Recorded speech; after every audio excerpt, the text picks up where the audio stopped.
Today, from Empower Field at Mile High in Denver, it's Week 7 of the NFL on EA Sports.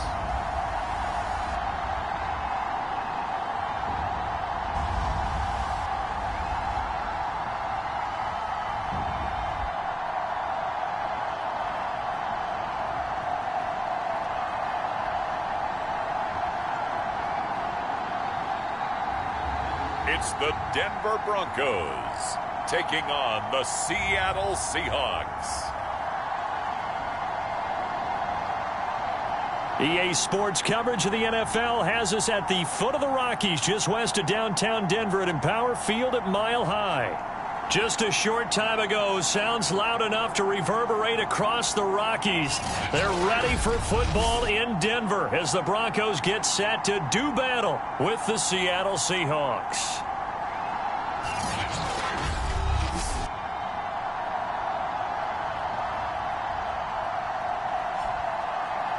And hello again, everyone. Brandon Gaudin alongside Charles Davis. And, Charles, we look at this Bronco team. They come in with some fresh legs as they got the week off last week thanks to the early season bye. And usually you hope your bye comes a little bit later in the year. But when you get a chance to get fresh legs back, you take that time and you run with it.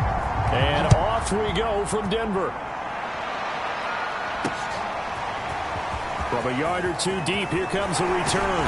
And they'll get him down right around the 25, actually the 26 officially, so a net gain of 1 there. So here are the Broncos now for their opening drive. And they will be led out by their 6'4" quarterback. And coming off of an early season open week.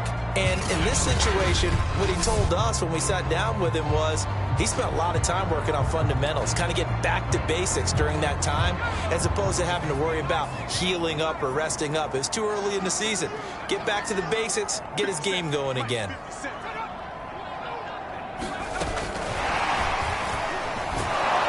And that is the kind of tackling they want to see all game, as he'll lose yardage to start things out. After the loss to start out, here's 2nd and 11. And Bowden going to throw. Got a man open, it's Sutton. And he's upended at the 33, following a good pickup of 8. Well, this defense for the Seahawks, they were terrific last week in the victory over Kansas City. Yeah, they gave up 17 points, but that's what you would consider a goal for each and every defense, because if you give up 17 points... And the Seahawk defense gets to him, and they bring him down. From the corner, it was Kendall Fuller with a sack. It always helps for a visiting team to come in and set the tone on defense. In fact, when we talked with them prior to the game, they said they wanted this home crowd to feel like they had to hide their valuables when they were in town. Well, the home crowd quiet now early. See if their offense can take over and get some points on the board. Returnable. Now a hit and a loose football. It's picked up by the Broncos. And he's going to get this one to the 23-yard line. I remember sitting in special teams meetings, and at some point during the meeting, the coach would always say,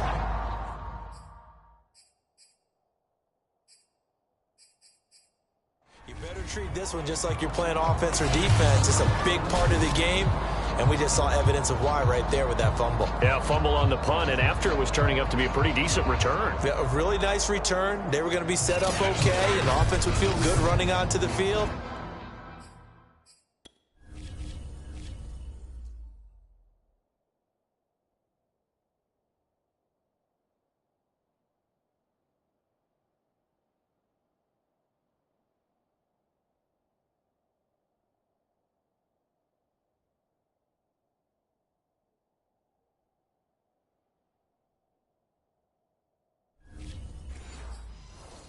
And now the defense has to try it out there and try and slow them down.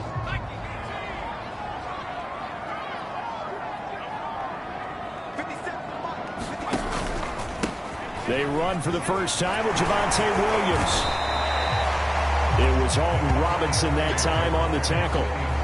Well, if you're a football guy, that's a pretty run because everyone is in sync right there. Obviously, the guy carrying the ball, but how about the people up front? Leverage, athleticism, they created some nice space for him. 2nd and 6.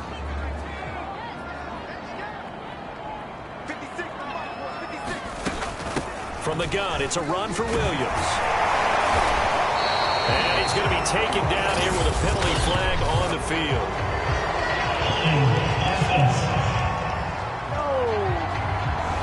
So a decent gain, but all for naught on the penalty. That's too bad, isn't it? They were feeling pretty good about it. Only people celebrating? The guys who just gave up that play. Now they face a 2nd and long following the holding penalty.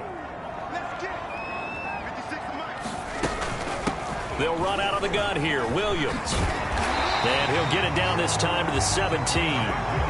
Call it a gain of 12, but of course not a first down due to the previous penalty. Well, they were handed great starting field position on this drive, but now they face a 3rd and 4. And that will be incomplete. Receiver coaches preach to their guys all the time. Separation, that's what's going to make the play successful. That time there was very little, and I think they were actually fortunate that it was only knocked away and not intercepted. Seibert able to knock this one through. But wait up now, a flag is down. If this is on the defense, they're going to get the first. So they will accept the penalty and move forward. So now then the penalty's got them set up with a 1st and goal. Throwing is Bowden. Quick hitter here, it's complete. A gain of 7 that time. 2nd goal. Not a big window to throw. Coverage wasn't too bad there. Yeah, they had him under wraps pretty well, but somehow able to muscle his way open and catch the ball. Williams is not going anywhere. He'll be hit and dropped for no gain at the 2-yard line. Big play coming here. It's 3rd and goal.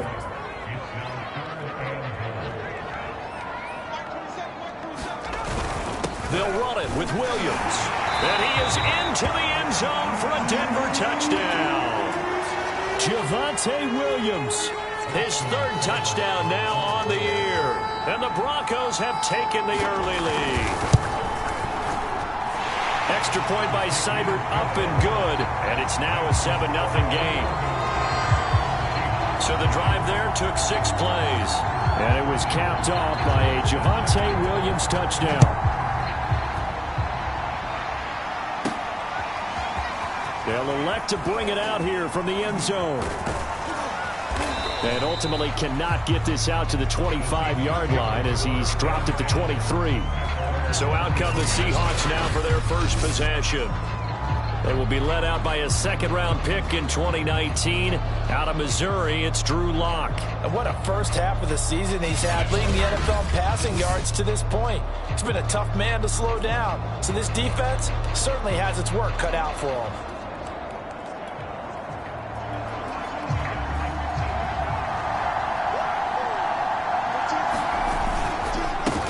This is the Oklahoma State alum, Chris Carson. And they're going to get this beyond the 40 before he's taken down. I know that play went to the left side, and that's what it was designed to do, an outside handoff there. But how about the whole offensive line being involved? Seal the left side where the play was going, where they call play side. But how about on the back side? Just taking care of business to make sure no one can get there and disrupt it. Is the biggest key the left tackle? Without a doubt. Control that edge. Get out there. You want that left tackle. If you bring your tight end over there, either way, control the edge of the line of scrimmage. You got a chance to rumble. Going for Metcalf on the deep ball. And that will be incomplete. Trying to dial up the long one way out there, but it'll be 3rd down. So now 3rd and 10. They had the big play to start the drive, but 2 incompletions since. Now he'll let it go on the run. Deep left side. A fight for it, and this is caught. It's caught indeed. A big play that time through the air. 35 yards. There's no doubt in my mind that not many guys in this league have had the impact that he's had here in the first half of the season. He's been a big play guy from the word go and continues to be one with another one right there. Being chased out left. And this one almost intercepted. Not a good throw there. Nearly an opening drive INT. To throw on 2nd and 10. Lock. He's going to let it go deep for the end zone. And this will be caught by Metcalf for a Seahawk touchdown. DK Metcalf. His 17th touchdown now on the season. And the Seahawks just an extra point away from tying this thing up. A sensational one-handed grab in the end zone for the score. Looked like you at the Davis Turkey Bowl every year in the backyard in Orlando, Florida. Oh, you're so kind. That's definitely in my mind. But how about this? They always tell guys going after the ball, the receivers especially, you got to have a single-minded obsession to go get it. How about going up with a single hand and making that happen? I don't know if it gets much better than what we just saw there. So all even at 7 now as they kick it away. And here comes a return from just beyond the goal line. And he'll be stopped right around where he would have been had he gone down to a knee, maybe a yard shy of there at the 24. The Broncos onto the field, ready to start their next drive. And they, of course, coming into this one in the midst of a tough losing streak. They did get helped out by the open week last week, and in talking with him, all indications were, Charles, that was a very helpful break. Yeah, I know a lot of teams, coaches, they hate taking time off in the midst of a losing streak because they think they have to stay on their toes and punch their way out of it. But occasionally, you get that open week, you step back, evaluate what's been going wrong, see what you can put in that can move you forward, and maybe you get a chance to breathe a little bit and kind of start over.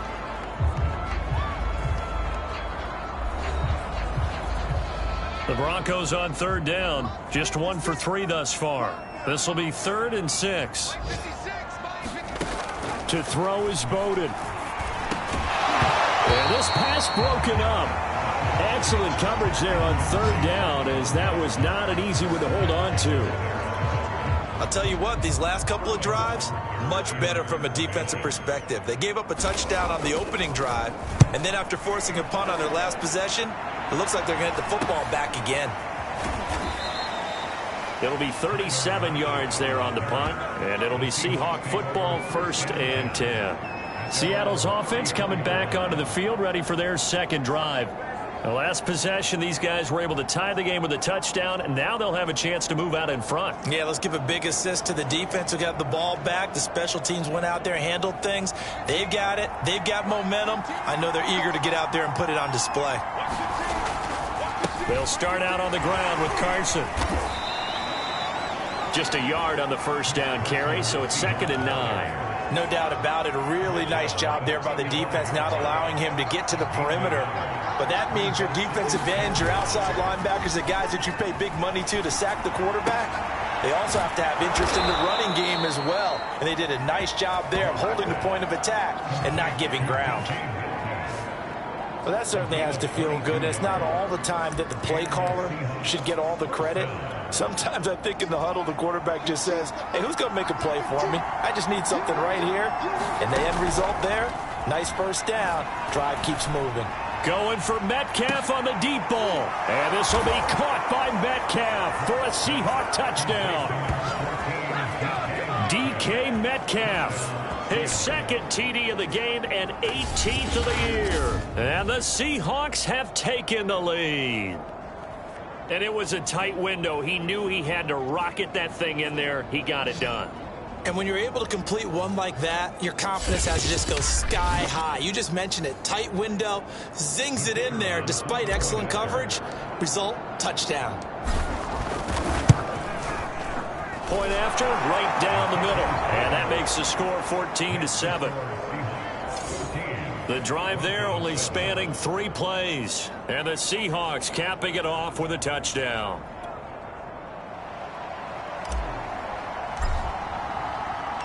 The kickoff team on the field now as they will send this one away.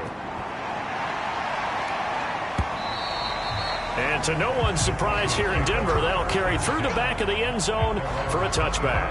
Javonte Williams and the rest of the Bronco offense back out onto the field. They've given him some touches. They haven't had a lot of success on the ground. Do you maybe keep going to that well, or do you mix it up more? I think you mix it up more, try and loosen things up. Get the defense to react to other people, other plays, but don't forget about it. That's your horse. You know, Secretariat lost twice in his career. So educational. That's very true, kids. Look it up. Officially nothing on that last run. They'll try again, 2nd and 10. Now Bowden. This one complete to Jerry Jeudy. And he's brought down, getting this one up to about the 35. But one of the ways the quarterbacks keep all the receivers alive in a play. Never lock in on any one guy. Make sure you keep your eyes moving, scan the field. And here he finds the open guy for a nice pickup. Now a first down carry. It's Williams. And he'll get this one up to about the 39 here. Call it a gain of 4 on first, and that'll make it second down.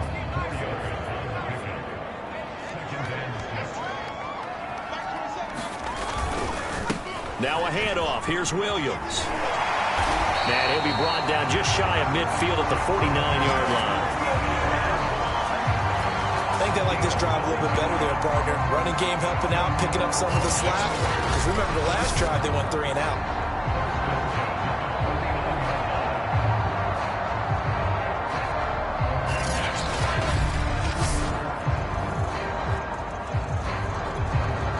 Two first downs have them up near midfield now on 1st and 10. Looking to throw. And a quick throw here, that's complete. They'll contain him to just 4. Second down.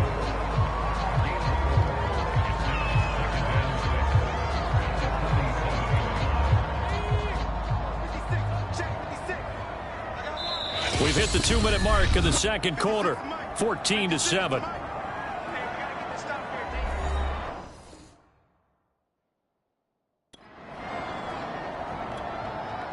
Coming up at halftime, I'll go from one personality, that's you, Charles Davis, to another one in Orlando, the coach. He'll have stats and scores from around the NFL. You and Jonathan Coachman, both larger than life. No doubt about it. But you're stuck with me in this booth, yes, and he's miles away and smiling. And happy. So after the second down incompletion, they'll come up now against a 3rd and 6. Left side here, that's the tight end Fan. And they'll get him down about 3 yards short of the first. They stop him for only 3 that time, and that'll bring up 4th down. Back to throw again. He's got a man. It's Sutton. That's complete. And he's able to get the first before he's taken down at the 36. Both sides were holding their breath there on that 4th down play, and the offense can breathe a sigh of relief. And both knew exactly where the first down markers were. You know the defense is trying to guard those sticks and try and keep people in front, but somehow, some way, those guys found a way to pick it up. Here's a throw right side taken in by his tight end. And brought down, but not before they're inside the 25. Now the Broncos are going to call the first of their timeouts, as the stoppage will come with a little under a minute to go in this first half.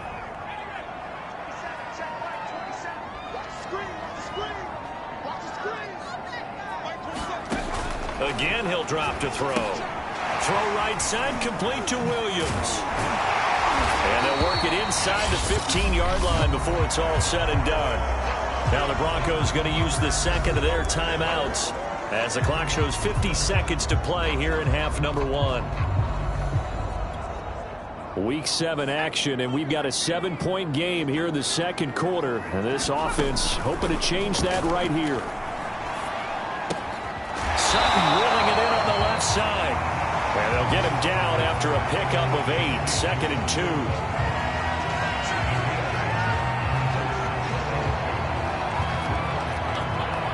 From the 5, here's 2nd and 2.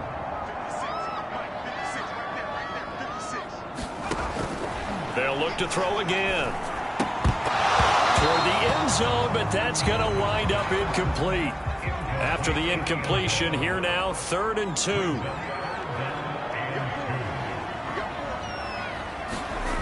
They'll stick with the passing game as he looks to throw. To the end zone, but it's incomplete. Just what Seattle was hoping for. The coverage holds, and now 4th down. A field goal try forthcoming now for the Broncos. From the left hash, a chip shot here. Seibert's kick is good. And they'll cut the lead back down to 4 now at 14-10.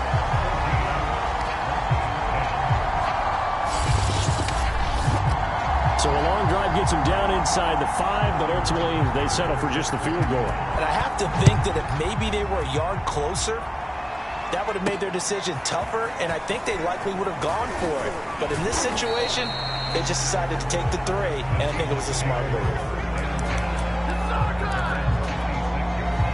Coming to the line here to begin their next drive, the Seahawks offense, as they'll take over with just 13 seconds to go before the break. That's to the tight end, Colby Parkinson. And he is out of bounds inside the 35.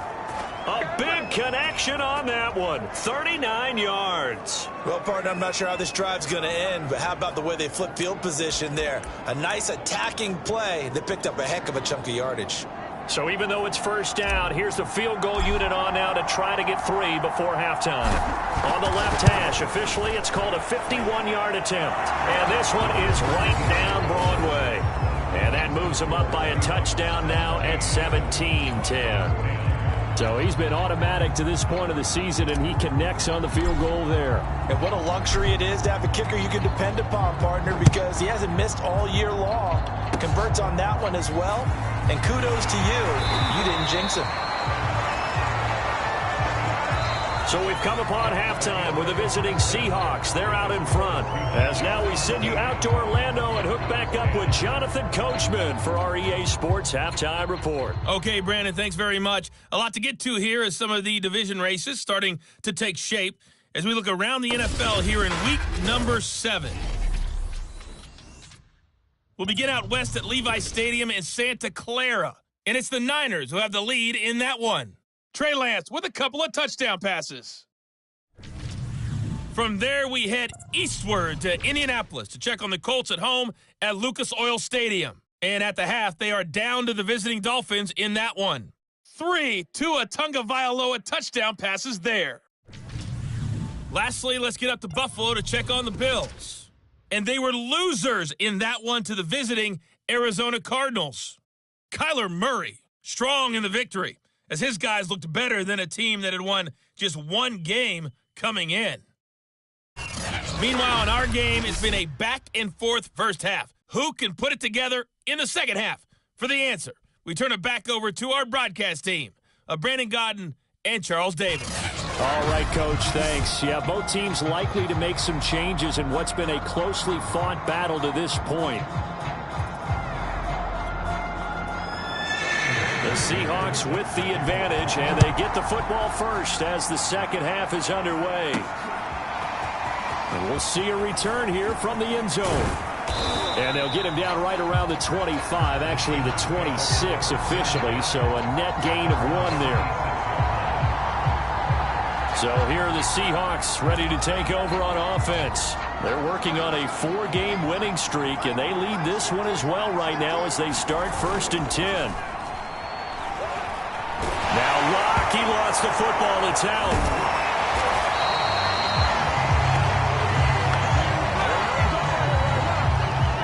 We talk a lot about setting the tone to start the game. Well, you want to start the tone right in the third quarter as well, and nearly lost a football there in their first drive. And sometimes we overdo it when we talk about halftime adjustments and what teams are going to do. Most of the time, it's just a matter of executing the game plan you brought in. But I'll guarantee you, they didn't draw that play up on the whiteboard at halftime.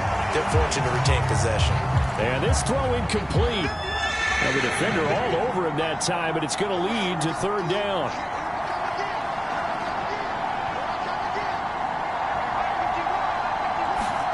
Now on 3rd and long, they'll look to throw. Forced out to his left. He lets it fly for Lockett. Is this intercepted? It is. It's intercepted. Picked off around the 27. And they will take over at the 26-yard line. Denver offense at the line, ready to go. And they just got a little help from their defense forcing the turnover. Now can they make that pay off in points? They need to, partner. They're down on the scoreboard. Need to take advantage of those opportunities. And this is a good one right in front of them. A good run got 7 on 1st. Here's 2nd and 3.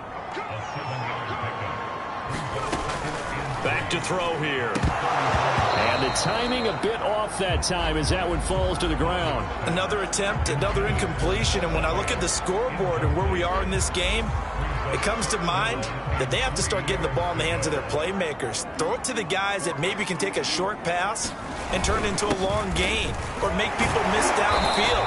They've got to have points. And the guys who can put the ball in the end zone, they're the ones that need to touch the ball.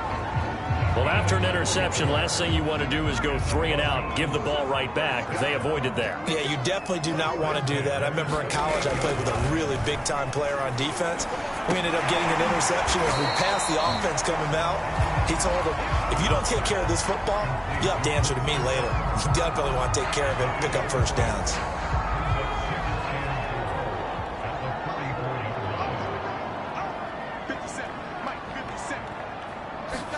Second and 4. Rifles one, and that's going to be intercepted. He's picked off at his own 46. And he will take this one home. It's a touchdown.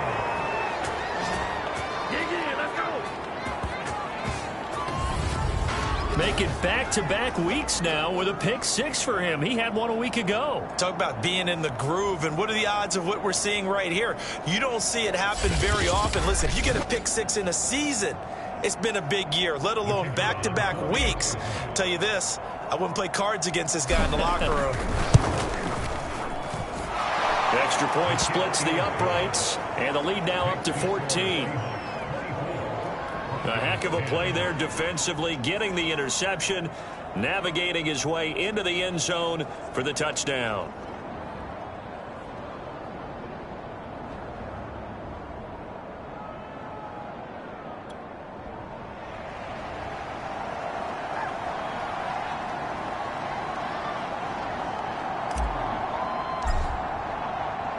So they'll get another shot on offense following that pick 6, and now the kick is away.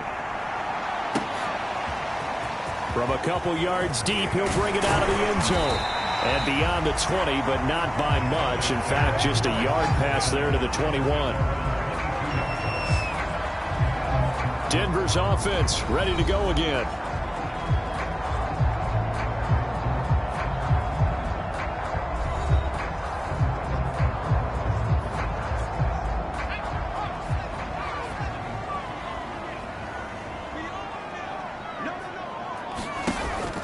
They'll try to get this running game going with Williams. And not too much going there as he'll get it up to the 23-yard line. Credit him with a 1-yard gain there to make it 2nd and 9. He'll drop to throw. On the slant, completes to Sutton. And he's got it past the 30 before he's hit and dropped. So they'll come up 1st and 10 now from the 33. They'll hand it off now. Williams. And he went nowhere. Well, he went backwards. Back to the 33. Officially, it's a 1-yard loss. That's going to bring up 2nd and 11.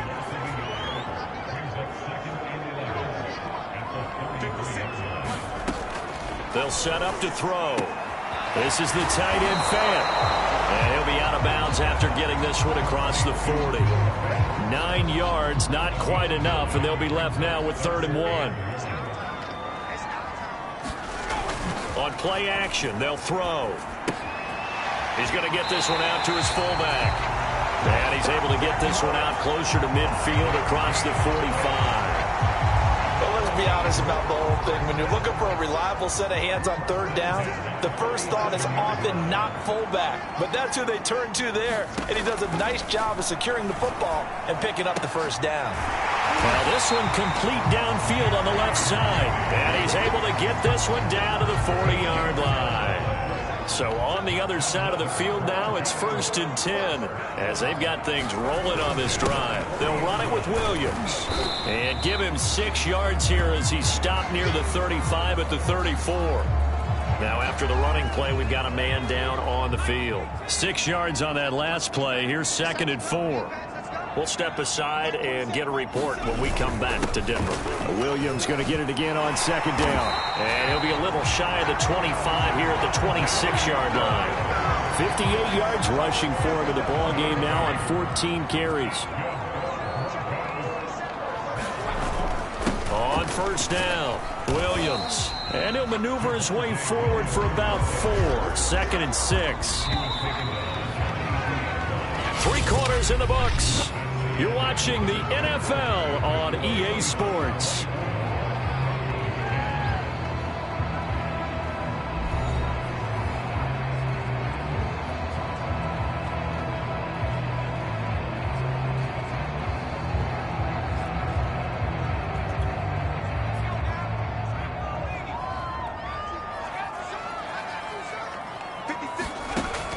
Now they'll switch it up here and look to throw. He'll drop this down to Williams. And he takes it down to the 10-yard line.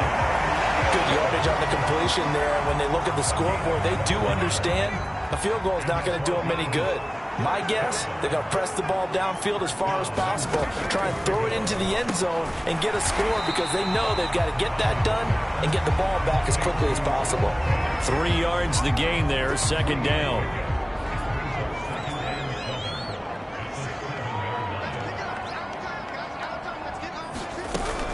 Now a man who's been busy this afternoon, it's Williams. And he'll take it into the end zone for a Denver score. Javonte Williams with his 2nd touchdown of the game, 4th of the year. And the Broncos have made it a 1-score game again here in the 4th. Extra point by Seibert, up and good. And now things get a bit more interesting here in this 4th quarter.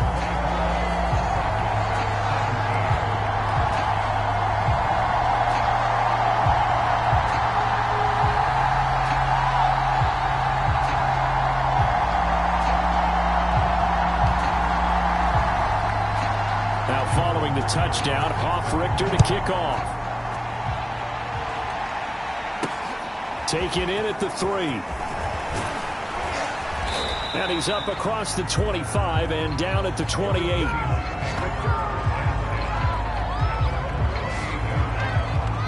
And we will get another look at Seattle's offense. I'm curious to see, Charles, about the play calling on this drive. Last time out, the interception that led to a touchdown. Here we are. I mean, very close, 1-score game. Yeah, and if I'm a defender, I'm actually chirping to you on the other side of the ball, saying, hey, we picked off the last one. What you going to do about it now? So when you do throw the football, high percentage, but throw it with confidence. Because if there's any hesitancy at all, it could end up in enemy's hands again.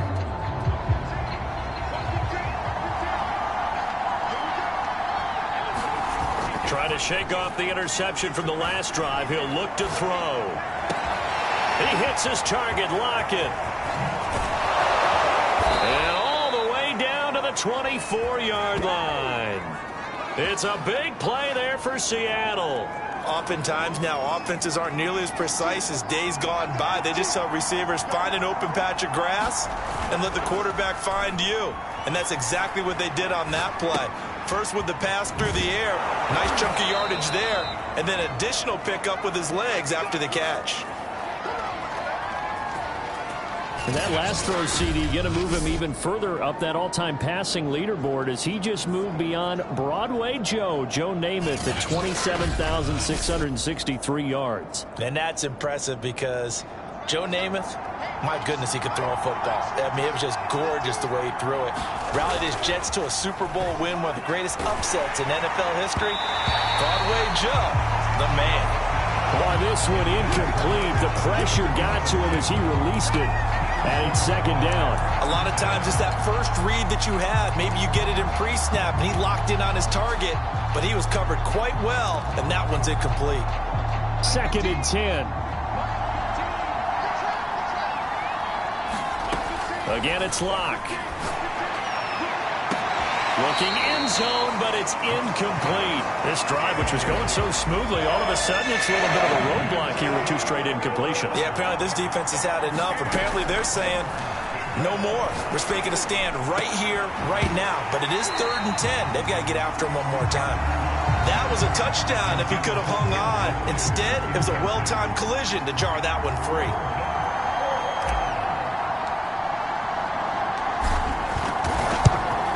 And his kick here is good. And that will push the lead up to double digits now at 10.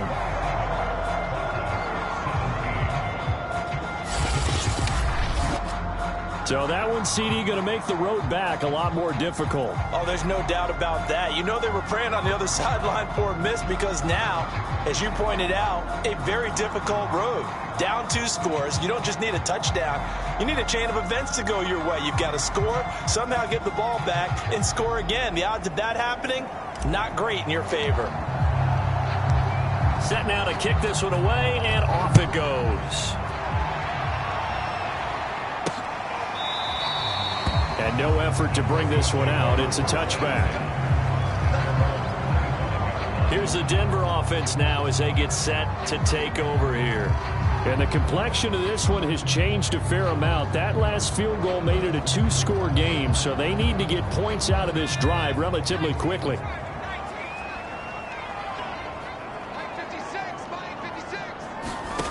They'll come out throwing here on first down. This one swung out to Williams. He'll be dropped after a gain of about 6 across the 30 to the 31. They'll come up now 2nd and 4 from the 31. Back to throw. Finding Williams once more, complete. And he'll be brought down shy of the 40 at the 38-yard line. Another catch for him there on this drive, Brandon, and it looks like they're going to utilize him out of the backfield any way they can. And that time they pick up a first down. So now on defense, pressure comes. He's taken down by the Seahawk defense. Credit the sack to Vita Vea.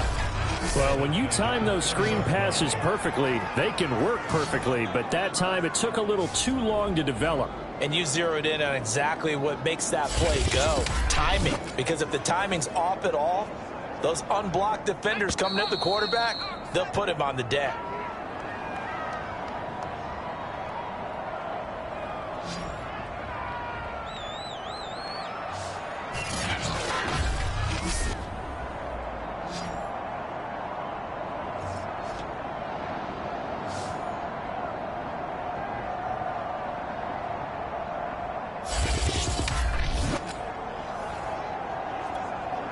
So it's Bronco football as we get you reset here. And let's see what they've come up with offensively after having time to talk it over. They'll look to throw here. They'll set up the screen. This is Williams. And to the 42-yard line here and brought down there. They'll get to the line here, but remember, it's also 3rd down. He's got his tight end fan. And all the way home for a Broncos score. Noah Fant, his 6th touchdown of the season. And the Broncos draw a bit closer. Okay, game on. Don't go anywhere yet. You got a 1-score game now. Probably going to rely on the onside kick coming up. Yeah, they have to. It's not a high percentage play, but it's better than not having a chance at all.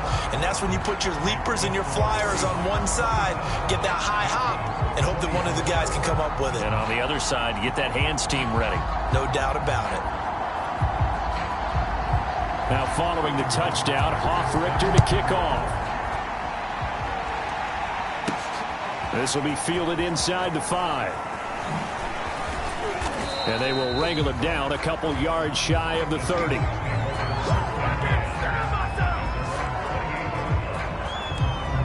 Now the ball now going back over the Seattle Seahawks offense. And this game not quite over yet. And we'll likely see them take all 3 timeouts defensively, so they can't just kneel this one out. They're going to have to try to run a few plays. You're exactly right. They've got to get a first down and make them use up all their timeouts in order to feel like they have this one in hand. So the opening play of the drive goes backwards. Now they'll come up on 2nd and 12. They stay on the ground. Again, it's Carson. And he'll go down right at the 30-yard line. Now the Broncos going to use the 2nd of their timeouts as they'll head to the sideline and talk over what to do next. Now Locke. And that is incomplete. Oh, he had a defender right there with him to force that to the ground. And 4th down now coming up. That's an excellent job right there on 3rd down. Like any defense, you never want to let them get anything started, and that would have been a first down. Instead, you saw the contact on time, no penalty, and before this drive could get wings, it's 4th down.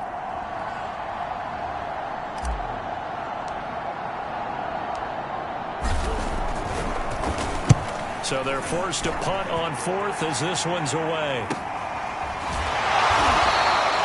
We'll call that a 49-yard punt with a return of just 2. And the Broncos take over, first down and 10.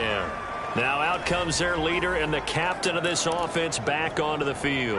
And those numbers, they kind of tell the story of his game so far. Started off not so hot. Now he's really heated up.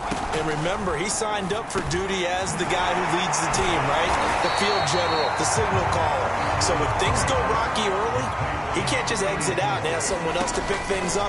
He's got to do it himself, and that's what he's done here. And a loose football, and the Seahawks have recovered. Well, that simply is a missed opportunity.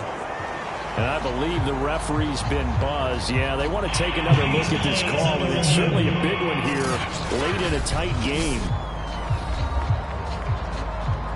Now the question, was the knee in fact down before this ball comes loose? And is the video convincing enough to overturn it? A lot of factors here. Remember, you also need clear possession of the football afterwards. This is a tough one to overturn.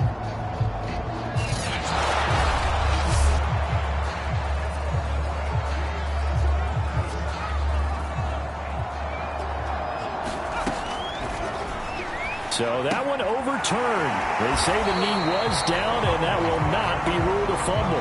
The Broncos in the hurry-up try to get to their positions and get set quickly. They find Williams on the slant. And he gets this inside the 35-yard line. And the clock will now stop as a timeout is called with 5 seconds left. And here we are in the fourth quarter, partner, and watch them drive for what would be a go-ahead touchdown. And you and I both know this is where you need a quarterback who can keep his cool back there. Not just for himself, but to keep the rest of the team relaxed too. So the field goal unit is on the field as this is a big spot right here. This to potentially send us to overtime. And it's off the left upright. Oh, my goodness. Heartache. It's no good. And this score will stay right where it is. So 3 points, the deciding margin. And the kick no good at the end that could have sent us to overtime. And while it was a decently long kick, you know, we've almost gotten to the point with these kickers these days. Anything inside 60, we just expect them to make it. But that was a tough pressure kick. I love how you brought that up, though. That is so true because the kickers have almost done themselves a disservice by being so good. Exactly right. And when they do miss it, I'm not sure we give enough gravity to the idea of, you know, that's a really long kick in a difficult situation, folks. Tough attempt, and he missed.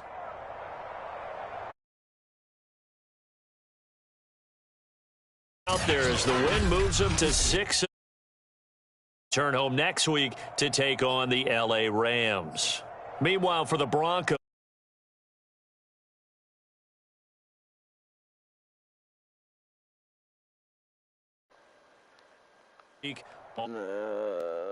event settings. Okay. I'm Brandon Gaudin. You've been watching the NFL on EA Sports. What the fuck? You were just facing a 2-3 Broncos. You're 5-1. Are you guys okay? Like,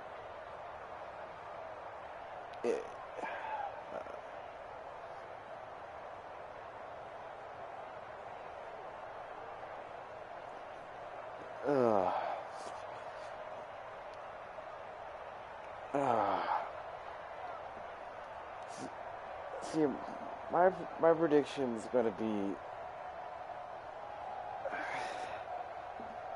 I don't know, for week 1. As much as I would love to say, like, I would want the Seahawks to dominate the Broncos. I don't know. And that's only being honest with you. But yeah, shout out to Megan here, the Seahawk fan. Fucking following me on Insta. She got my post notifications, I think, turned on. Yeah, so we got one new injury.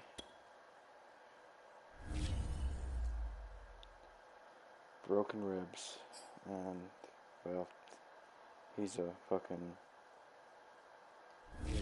he's one of the rookies, so you don't have to worry about him.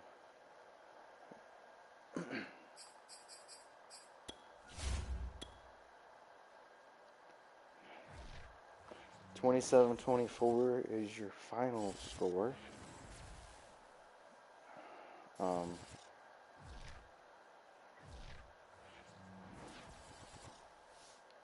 It's Madden 22. And damn, Chiefs, you guys didn't want to let me take their undefeated streak away from them.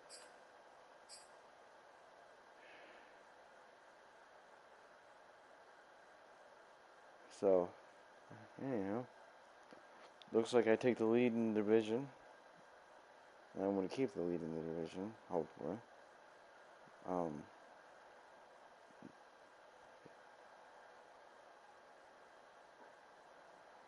Yeah. I go against the Rams. I was going to show you the stats of the head coach, Thomas.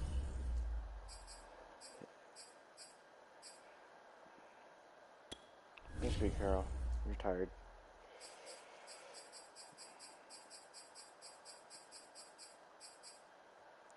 Alright. So career wins. He's 54-4 in regular season. And he's he has 3 winning seasons in a row so far, and he's 7-1 in playoffs. He has 2 Super Bowls under his belt, and he's looking to be getting his 3rd Pete Carroll. If I remember right.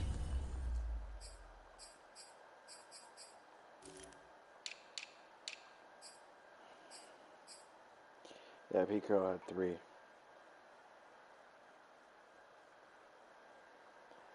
3 Super Bowls and 4 NFC championships before he retired on mine. And yeah, me as the owner, I've won 4 Super Bowls.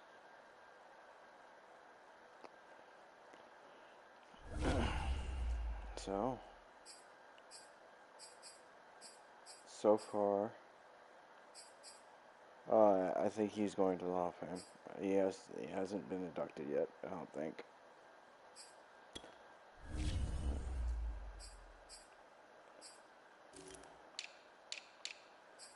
Yeah, he's in the Hall of Fame. Yep.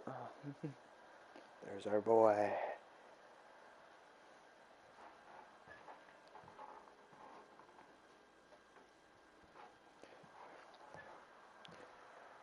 Well, let's talk about this Rams game. It's last season.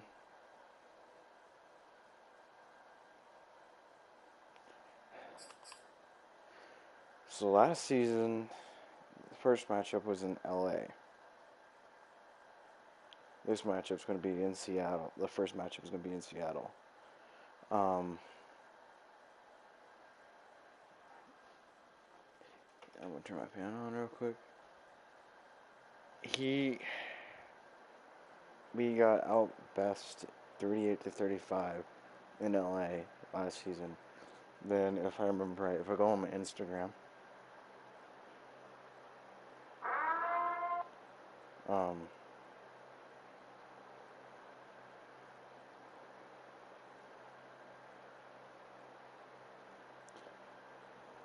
I can go into where we defeated them. We beat them 31-6.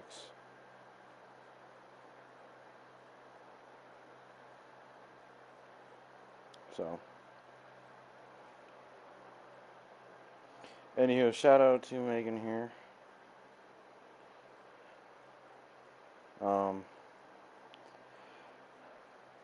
I need a score prediction.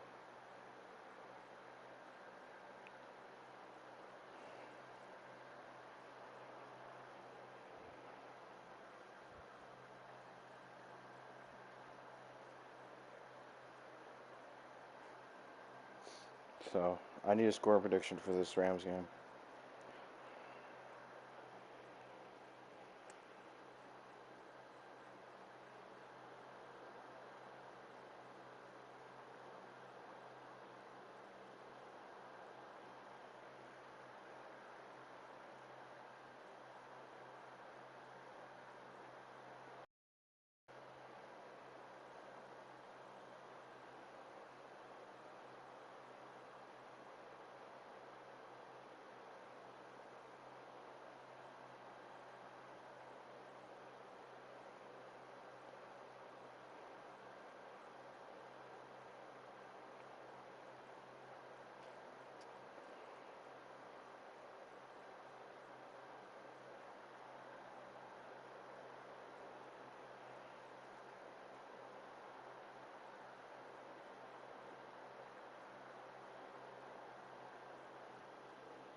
Anywho.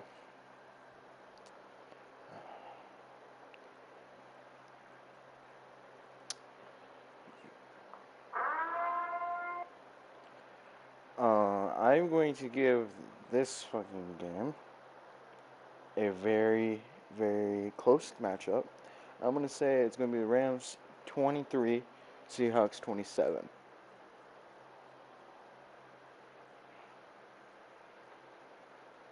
Yeah. Might even be 28-20. I see that. Alright. Once again, shout out to the Seahawk fan that actually watched the entirety of the football game.